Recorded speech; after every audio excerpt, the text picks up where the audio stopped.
दोस्तों, सबका स्वागत है आज के इस स्पेशल जूम सेशन में। मेरा नाम गिरीश कुलकर्णी है और ग्लोबल ब्लॉकचेन एकेडमी के बिहाफ पे मैं और मेरे को होस्ट दीपक इसरानी के बिहाफ पे मैं आप सबका इस जूम सेशन में स्वागत करता हूं। तो जैसे आप सबको पता है कि हम लोग अब कुछ चंद घंटों या फिर मैं बोलूं तो कुछ समय और हमको इस टेक्नोलॉजी को फाइनलाइज होने में हमारे पास वक्त है ना। जैसे जैसे कि लास्ट मीटिंग में नितिन भाई ने संडे के दिन हम सबको बताया, फिरोज भाई ने हमको बताया कि ऑलरेडी हमारा जो 3.1 है वो 4 हमारे ब्लॉकचेन्स पे ऑलरेडी डिप्लॉय हो चुका है। ठीक है, जिसकी सप्लाई वैसे ब्लॉकचेन आने के बाद तो 2.5 करोड़ है, लेकिन फिलहाल केवल 20 लाख ही सर्कुलेशन में रहेंगे जब तक हमारा ब्लॉकचेन आता नहीं है। अगर मैं बात करूं तो ऑलमोस्ट 10 लाख के करीब ही मार्केट में अवेलेबल हैं, वो भी अलग अलग ब्लॉकचेन्स पे डिवाइड हो चुके हैं। यानी बहुत सारे अभी भी मैंने जैसे अभी देख रहा था, काफी सारे अभी भी हमारे 2.0 पे हैं और लगभग 2 लाख के करीब हम बीईपी पे हैं लगभग काफी सारे, और उसके बाद 2.0 में हैं और 3.0 में भी हैं। ठीक है, जो कि हमको धीरे धीरे सारे पहले 3.0 में कन्वर्ट करना है। ठीक है, तो उसकी जो सबसे पहले मैं अगर आपको बात करूं तो ये आपको प्रायोरिटी पे करना है और 3.1 आने के बाद 3.1 में ही धीरे धीरे सब कन्वर्ट हो जाएंगे,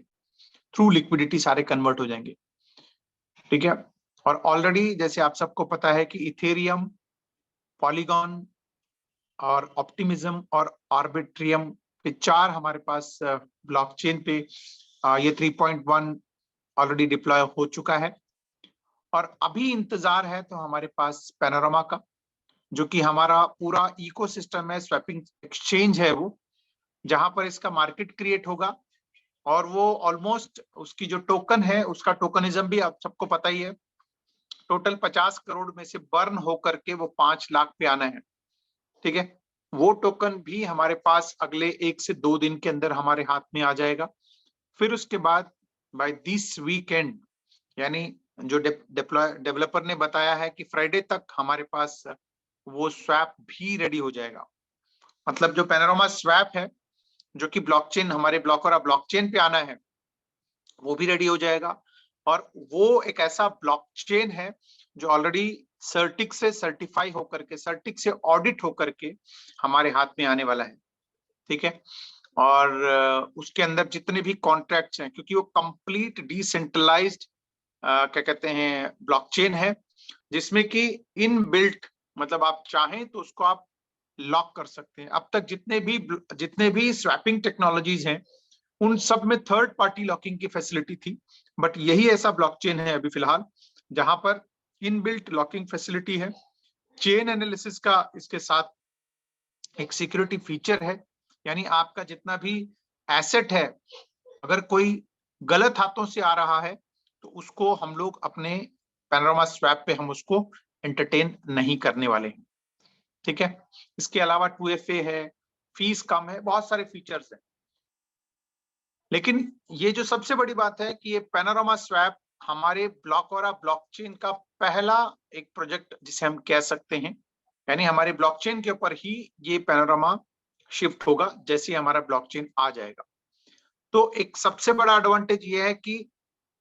पैनोरामा की भी अगर कम्युनिटी बढ़ती है, ब्लॉकओरा की तो बढ़ेगी बढ़ेगी, अगर पैनोरामा की भी कम्युनिटी बढ़ती है तो उससे भी ब्लॉकओरा को ही बेनिफिट होने वाला है। ठीक है ना, जैसे मैं पहले भी बता चुका हूं। तो आप निश्चिंत हो जाइए कि सिस्टम ऐसे ऐसे बहुत सारी चीजें लेकर के आ रहा है। इनफैक्ट लास्ट मीटिंग में भी उन्होंने बोला कि भाई अभी भी एक और प्रोजेक्ट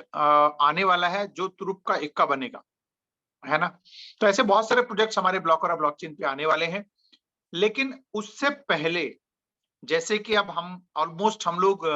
फाइनलाइजेशन के स्टेज पे हैं, हम लोग तैयार हो चुके हैं। तो अभी जो हमारे पास इस बीच का वक्त है, इस दौरान सिंपली आप सबको एक चीज का बहुत बड़ा ध्यान देना है, वो ये है कि पीछे कुछ हैकर्स ने हमारे D5 के वेबसाइट पे कुछ क्या कहते हैं मालवेयर, जिसे हम कह सकते हैं टेक्निकल वर्ड्स हैं, मालवेयर है या फिर कोई ऐसा वायरस उसने इंजेक्ट कर दिया है, जिस कारण से जैसे ही आप डेफी एआई या फिर डेफी D5 का जो वेबसाइट है हमारा defiai.io खोलोगे या फिर d5.io खोलोगे, तो वो तो खुलता ही है, लेकिन साथ में वो रीडायरेक्ट करता है, आपको प्रॉम्प्ट करता है, यानी आपको वॉलेट की तरफ धकेल देता है, रीडायरेक्ट कर देता है ना। तो जनरली बहुत सारे लोगों ने अनजाने में,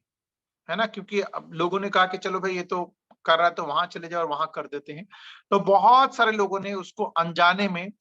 वहां पर अपना वॉलेट कनेक्ट कर दिया है, यानी वहां पर आपने लॉगिन किया है, ठीक है, जिसके कारण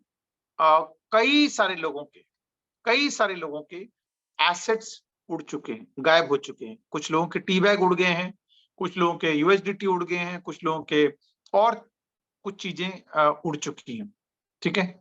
जिसमें कि जाने अनजाने में ये क्या कहते हैं किसी हैकर की गलती के कारण हम लोगों का नुकसान हुआ है,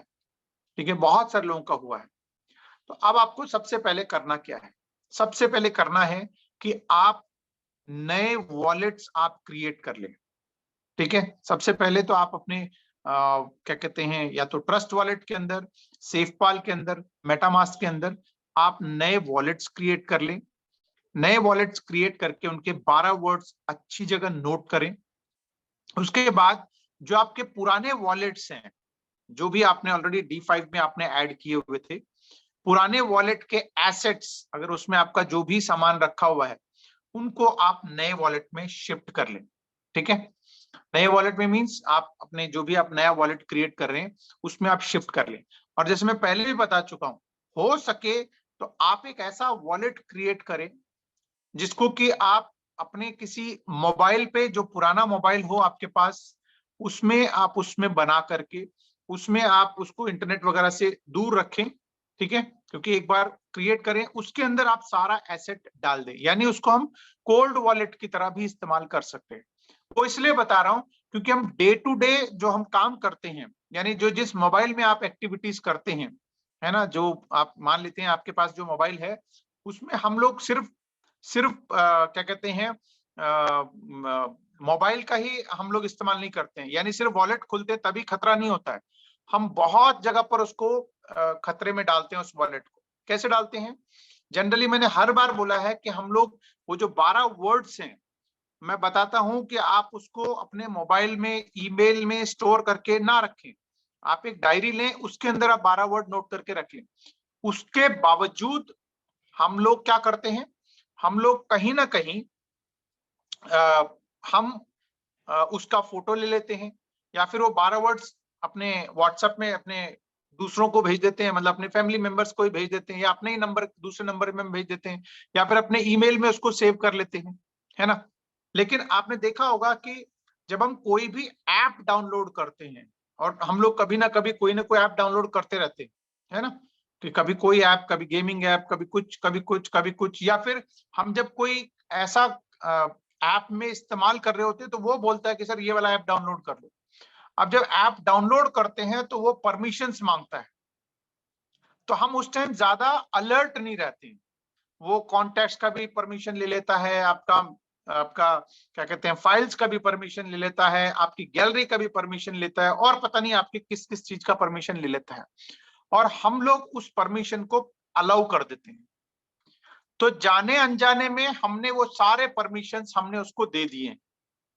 तो अब वो परमिशंस लेने के बाद हमारी मोबाइल में वो क्या क्या चेक कर रहा है हमको खुद नहीं पता होता